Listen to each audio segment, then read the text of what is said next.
Hola, bienvenidos a una nueva sección de Fallo TV. Vamos a hacer algo muy particular, algo muy distinto a lo que venía haciendo siempre. Este sería un retro review. El retro review consiste en algo muy sencillo: tomar tecnología que no es precisamente muy nueva y hacer un review como si fuese un producto más o menos actual. Es decir, con el criterio que tenemos hoy en día, pero teniendo siempre en cuenta el contexto en el cual este equipo salió. En este caso tengo aquí para nuestro primer programita la hermosa, fabulosa y genial Asus EEPC 701, la primer netbook que salió en el mercado. Como verán, voy a trabajar a dos cámaras para tratar de hacer de esto lo mejor posible y mostrarles un equipo que, si bien tiene algunos calcos porque fui adornándolo con el paso del tiempo, tiene muchísimos años pero todavía funciona, y eso es lo importante de este equipo y de este review que vamos a hacer, que todavía funciona. Son equipos que andan, que podrías utilizar hoy en día, aunque tal vez no para todas las cosas que utilizas habitualmente en la tecnología. Tengan en cuenta que este equipo es mucho menos potente que un teléfono cualquiera, de los comunes que tenemos hoy en día, pero mucho menos potente. Así que empecemos con las specs de esta computadora. Bueno, la Asus EEPC 701 fue la primer netbook. ¿Qué tenía en particular esta netbook? Primero tenía un procesador más o menos decente. Estamos hablando de un Celeron a 900 MHz, un solo núcleo, no habían varios núcleos, y de 32 bits. La memoria RAM de este equipo apenas se lanzó era de 512 MB. En particular yo le aumenté esta memoria a 1 GB de RAM para tener una máquina más potente. Imaginen la época. ¿Qué año estoy hablando? Estamos hablando de 2007, fines de 2007. Este equipo lo presentó Asus en la Computex de Taiwán y para 2008 fue el éxito número 1. Rápidamente lanzó otros modelos, pero este tenía, además de ese procesador, una pantalla bastante limitada de 800x480, un LCD que se ve bastante bien, ahora lo vamos a ver en un instante, un teclado muy pequeño, miren el tamaño de mis manos y lo que es este teclado, y además muy poco almacenamiento. Este en particular tiene tan solo una SSD de 4 GB, es decir, lo que hoy tiene un teléfono de gama baja y un teléfono de gama media tiene 8, por ejemplo, o 16, bueno, este tiene solo 4. De hecho, lo bueno es que tenía otros puertos, entre ellos uno para una memoria SD, el cual le tuve que agregar una de 8 GB, tiene más capacidad esta de que la que viene incorporada en el equipo. Lo bueno también son los puertos. Tenemos una salida VGA, tenemos de este lado 2 puertos USB, de este lado tenemos otro puerto USB, tenemos además una entrada de red, una Ethernet, salida de audio y entrada de micrófono. Lo que ya suena bastante más de lo que muchas computadoras que hay hoy en día en mercado te pueden llegar a ofrecer. Es decir, tiene todas las specs que uno esperaría en una notebook en un tamaño muy pequeño y un peso muy liviano. Pero además tiene webcam y tiene micrófono muy mal ubicado que nunca se escuchaba nada. Los parlantes están puestos en estos costados de aquí. Y la batería duraba con suerte 1 hora y media, si nos ponemos el esfuerzo. De hecho, ustedes verán que sale un cable en este momento porque la batería es vieja.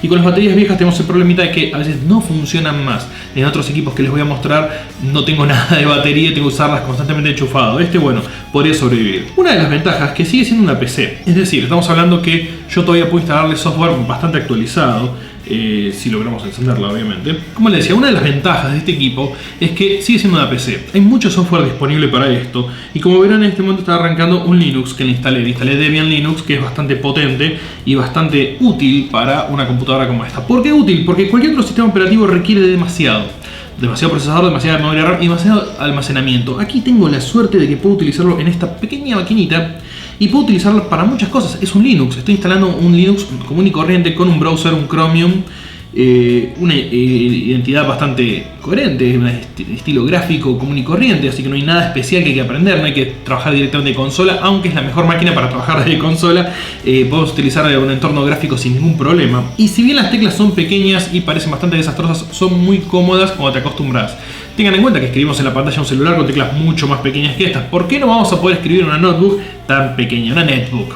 Llamémosla como era el nombre que le correspondía. Tengan en cuenta que esta no cumple con los requisitos de Intel que impuso después al resto de las netbooks, que tenía bastantes especificaciones claras. De hecho, salió originalmente con Sandros Linux, que era una porquería de Linux, que de hecho tan porquería era que ni siquiera sobrevivió más allá de 2007 esa marca, esa distribución, y se dedicó a otras cosas.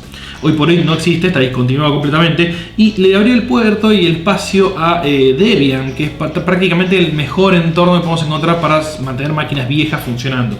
Por un tiempo intenté con Ubuntu, pero Ubuntu requiere demasiado espacio en disco. Lubuntu, que era la versión más liviana, me requería 3,5 GB, no podía actualizarle los paquetes porque me quedaba muy poco espacio disponible. Como notarán, mi pantalla tiene un pequeño problemita acá. El LCD en algún momento se golpeó. ¿Y qué pasa con los LCD cuando se golpean? Se van haciendo unos bollos que se van abriendo y se van expandiendo ante la pantalla, todo el espacio que queda. Por suerte no impide el trabajo, de última corremos la ventana un poco para el costado, aunque 800 píxeles de ancho no permitan demasiado trabajo ni movimiento de pantalla. Esta EPC todavía funciona, de hecho yo ahora la cargo al menos media hora, 40 minutos funciona la batería, y eso que es la misma batería que tengo original desde 2007. Bastante mejor que muchos celulares que no pueden funcionar después de 2-3 años o que directamente explotan. En este caso no explota, por suerte. El equipo se conecta por Wi-Fi, es Wi-Fi B y G, no tiene mucho más que eso, pero no se necesita mucho más para esto. De última tenemos el puerto de Ethernet. Es una máquina ideal para un administrador de sistemas que quiere tener un equipo de uso diario en una oficina donde están todas las computadoras, en la sala de servidores y demás, aunque hoy en día hay equipos mucho mejores que este. Estamos hablando que fue 2007,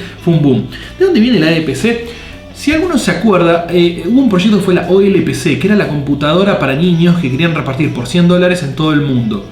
Estamos hablando del año 2006, 2005, era una idea muy buena que la que estaban promoviendo en Uruguay, de hecho se intentó implementar en Argentina, y Asus, después de la Computex esta y de unas reuniones que tuvo con Intel, dijo: hey, yo puedo hacer un equipo por un precio muy barato. Este equipo salió al mercado entre $200 y $250 en sus distintos modelos. También había uno con pantalla de 9 pulgadas, esa es una pantalla de 7, por lo que rápidamente creó un mercado. Asus creó un mercado con este equipo. Creó todo un segmento, todas las marcas salieron a crear sus propias netbooks. ¿Pero qué pasó? La gente no estaba acostumbrada a Linux, tal vez no era el momento ideal. Hoy tenemos Chrome OS o podemos usar un Debian y no habría ningún problema. La gente seguía utilizando Windows XP y todo el mundo quiso utilizar este equipo con Windows XP. Ahora, ¿qué pasa cuando le ponemos Windows XP en un equipo que no tiene espacio suficiente, como 4 GB de almacenamiento o 512 de RAM? Queda bastante decente, pero no era lo suficiente, no andaba nada. Entonces empezaron las devoluciones y las quejas, echándole la culpa al equipo. El equipo no tenía el problema lo tenía el usuario. Pero ¿qué pasa? El usuario es el que decide el mercado. No importa lo que vos le estés otorgando, si no es lo que él necesita, no lo compra o lo descarta. Así que la Asus EPC rápidamente dio lugar a la 901, de la 700 a 901, a la 1001, a 1200, un montón de modelos. Y todas las marcas lanzando sus modelos. En el transcurso de 2 años, las netbooks dejaron de tener mercado. ¿Por qué? Porque empezaron a acercarse en especificaciones tanto a las notebooks baratas, que de pronto uno pasaba de una netbook a una notebook por solo $50 de diferencia, y pasaba a tener el doble de especificaciones, sea de RAM, sea de disco rígido, placa de video, tamaño de pantalla y demás. Por ende destruyeron las instrucciones de Intel, que fueran básicamente no instrucciones, sino que eran obligaciones que tenías que tener para utilizar el nombre netbook. Destruyeron el propio segmento, por miedo a canibalizar el que le seguía.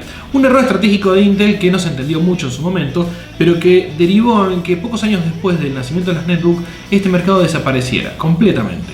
Y quedasen algunos modelos en algunas marcas. Hoy en día, por el mismo precio que costaría una netbook, tenemos una computadora común y corriente que la podemos utilizar tranquilamente. Y hay otros segmentos que se distribuyó completamente distinto. Ahora bien, estos equipos que están por ahí tirados en algún armario son muy útiles todavía. Si los recuperamos y le ponemos un Ubuntu o un Debian, tenemos una computadora completamente funcional. La única limitación de esta es que es un procesador viejo, así que de 32 bits. No tenemos tanto software y todo está saliendo de 64 bits en los últimos años, pero la mayoría de las distribuciones de Linux conservan una versión de 32 bits Legacy, como Debian. Acá tengo Debian 8, así que estamos perfectamente bien ubicados en tecnología y no hay ningún inconveniente. La Asus EPC sigue siendo una computadora bastante útil, funciona bien, se pueden ver videos, no muy bien, no esperen demasiado, no se puede jugar a esta computadora, tiene una placa de video on board de Intel que no sirve para nada, pero puede navegarse, se puede utilizar una consola, se pueden administrar servidores, se puede hacer muchísimo, obvio considerando el uso que tiene y ese segmento al que apuntaba. Para aquellos que quisieran aprender a utilizar una computadora por primera vez, tal vez es demasiado incómodo por el teclado. El tamaño del teclado, para alguien que no sabe escribir un teclado, es muy complejo. Pero para esos que tienen experimentos y quieren hacer algo que una computadora controle y no quieren pasar a un Arduino o a una cosita por el estilo, una Raspberry Pi o algo por el estilo, esta sigue siendo una PC todavía. Puedes hacer un montón de cosas de desarrollo y puedes implementar desde robótica hasta lo que quieras, básicamente. No deja de ser una PC, por eso lo aclaro. Estamos ante un equipo común y corriente, normal, que funciona muy bien y que después de 9 años se la sigue bancando. Y este fue el retro review de la Asus EPC 701, la primer netbook que hubo en el mundo y que obviamente no es la primera computadora portátil ni nada por el estilo. Hubo muchos equipos en ese segmento, trataré de hacer reviews de muchos más. Y si alguno de ustedes tiene ganas de prestarme algún equipo que quiera recibir un review a lo modernoso pero que sea una cosa medio vieja, venga, porque la verdad que hay tanto review de cosas nuevas, que es lo que uno se va a comprar, pero hay muy poco review de las cosas que han pasado y que pasaron hace muy poco tiempo. Esta computadora tiene apenas 9 años, es decir, no es tanto tiempo. La mayoría de ustedes estaban vivos, estimo que todos ustedes estaban vivos cuando esta computadora se lanzó, así que no sería tan difícil, bueno, hacer muchos más reviews. Tengo otro equipo, tengo una Palm, por ejemplo, para hacer un review, y tengo algunas otras cositas, algunas delicatessen del pasado tecnológico en las cuales tengo ganas de hacerles el review y espero que les guste.